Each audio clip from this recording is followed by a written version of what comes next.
Hi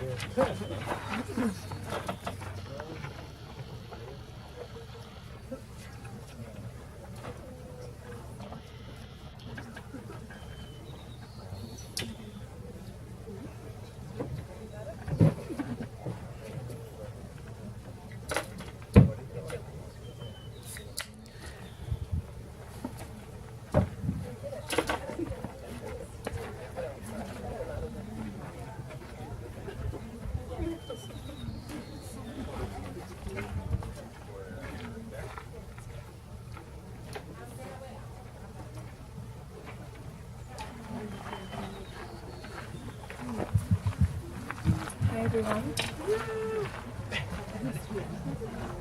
Thanks Jelaine for telling me about this event and inviting me to perform.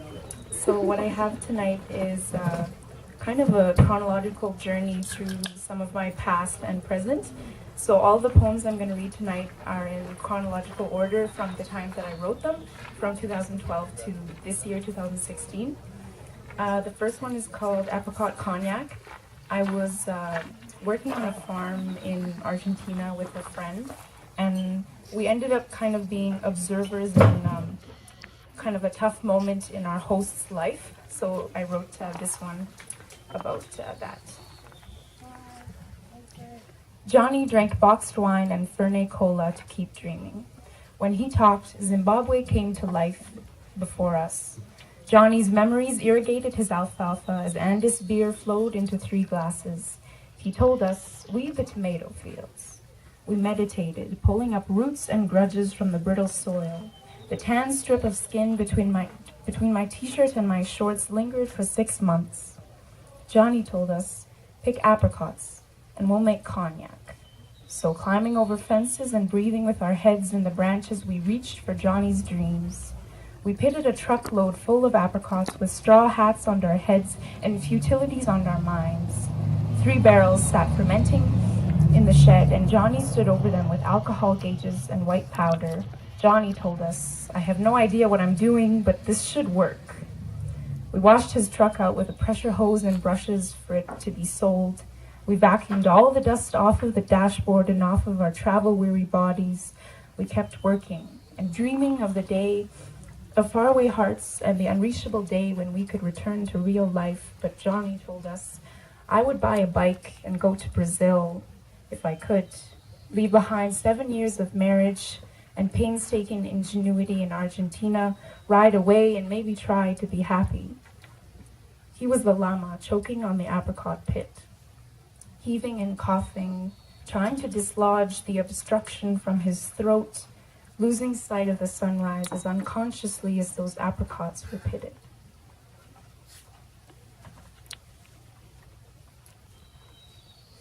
The next one.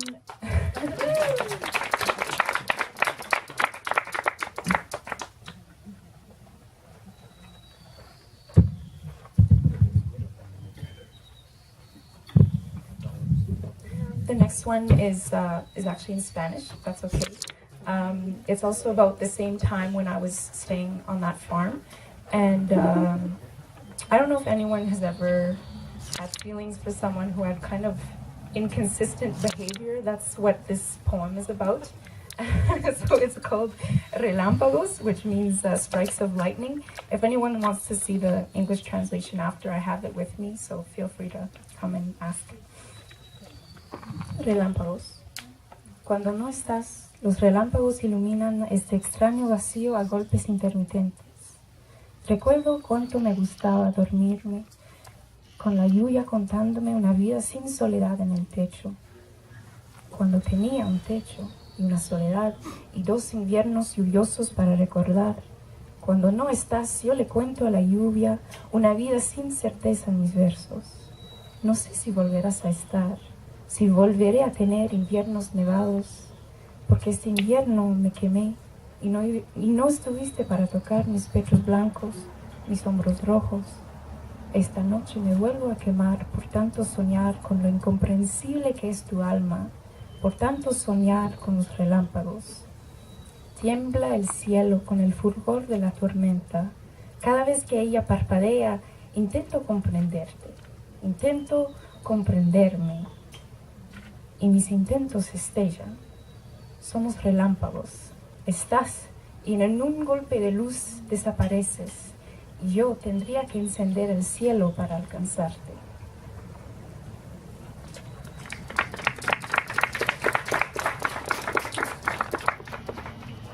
So after my 8 months traveling in Latin America, I came back to Yellowknife for a few months, and this is a poem that came at that time when I had just returned from more than a year away.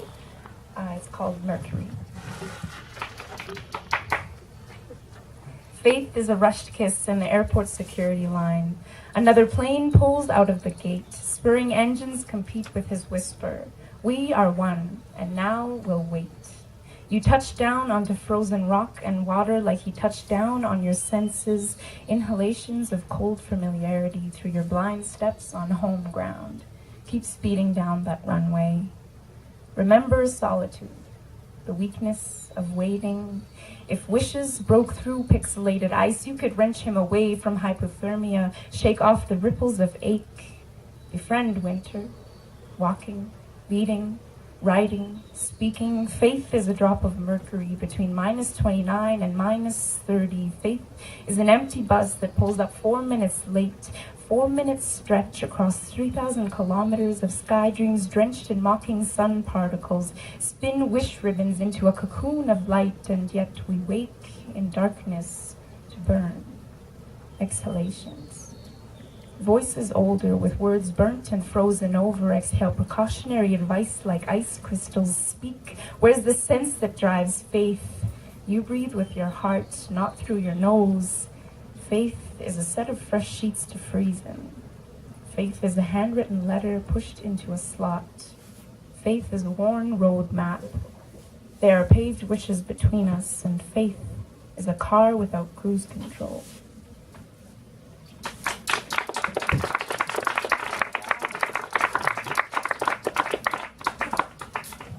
The next one is kind of a love letter to winter and to a special soul in my life. The small things. When you run in the woods, you aren't running for anything. You have no time and you've never known pressure. You're just stretching yourself because you can. We race for different reasons, envying your bliss. We don't keep up. We can't keep up, and in this moment we don't need to. Because you will run ahead, we'll fall behind and tread slowly in your tracks. We may be aging in different ways, but you've never been so graceful in your enjoyment of the small things. A snowflake, a nap, a doorbell, your spark of playful energy that rubs off on us now and then. Here you help us catch the daylight and run with its winter cycle of rest and brilliance, patterns we forget in our race against the clock. Here we watch only you, follow only your whims. Here you teach us to forget how to live. Snowy skies blend into 3 o'clock pastel sunsets. The hoarfrost-laden trees droop a little less as we walk past. Sharing peace of mind and sleeping spruce, we become the trails. No longer slaves to movement and progress. We are the movement. Our footsteps are the only progress to measure. Lead us home to your foggy lenses and numb fingers. Hang your boots out to dry. Leave melting snow on the carpet until the next sun awakens us and rumbling snowmobiles plow our trail. We'll try running again, at our own pace, on our own borrowed time. We'll let you off the leash, and only the joy of freedom will fill your paw prints.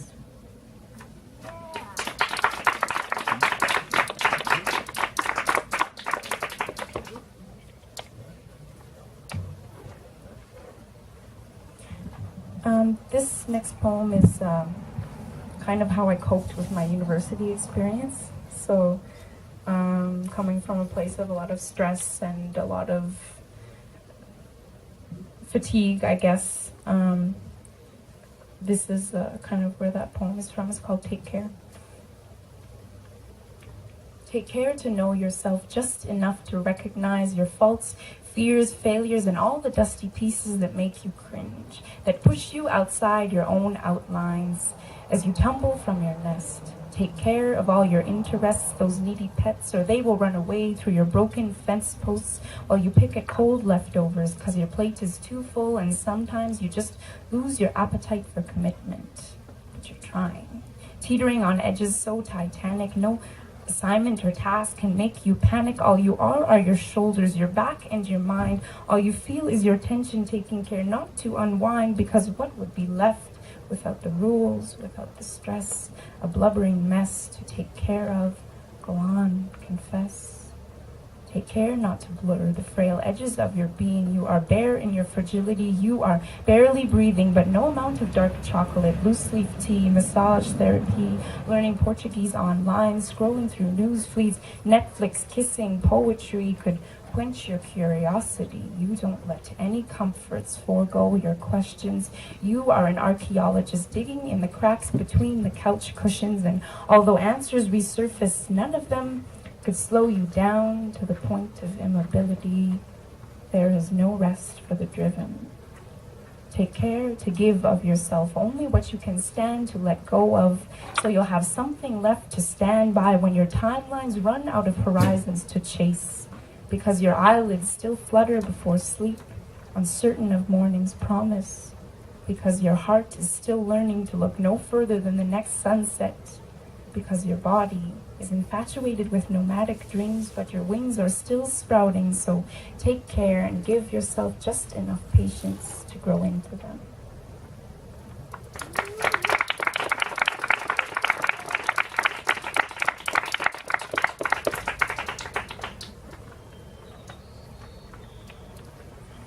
This one is still a little bit raw, so bear with me. It's kind of about what a lot of my friends and I are experiencing now, like post-graduation, and kind of trying to figure everything out. It's called Millennial. Stay awake, don't mess up, don't break. Sleep closet brain, perception so skewed you can't grasp what enough is. Fuel up on tired hope. Caffeine and short fuses, paid gigs, camouflaged bruises. This is our only grind. Yes, find fulfillment, risking failure. But there are jobs we gotta take for dignity's sake. Tug of war with the promise we make to stop being fake, to upcycle procrastination to breadwinning, bearing and grinning through moments that make us wish we had a Salt Lake abode with a dream boat to float in. When adversity strikes, it doesn't choose a hard place. It loves to pinpoint weak points. Ants are running over our bodies. We run to shake them off. Every step falls on quicksand. How to take off when gravity keeps getting what it wants, tipping our scales. We wear the weight of our worth like fingerprints on intangible keys that don't unlock anything, but we grow lighter every inactive moment as bad habits creep in. Skepticism or sin so light we are airborne. Flight canceled. Just stay here. Arrival before departure. Let wings fall into disrepair. Looking up at the stars, not knowing where to start, so we keep counting dollars. We are nothing but ourselves. Take this body or leave it. Nowhere left to go. Nowhere left to go. It's what we were warned about. The opposite of wanderlust. The opposite of ambition. Settle for the convenient, the necessary, the only. Be presentable and lackluster. Don't strain your voice. No one listens and everyone breaks. Some of us just take longer to go numb. Loosen our grip. Let go of the grappling hook and fall down to ourselves. Once dry, now scarce drops. Rivers waiting to churn.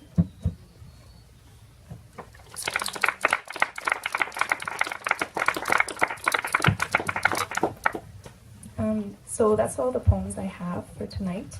I did want to share a little bit with you about my long-term goal, which is to record a spoken word album within the next 2 years. So I'm looking to have some musical accompaniment with some of the poems. So if any of you poets and musicians are interested, just let me know. I know I haven't seen you play tonight, but I am in Yellowknife maybe half of the year. So you can see more of my poetry on my YouTube channel. And again, thank you, Jelaine, and thank you to the NWT Creative Collective.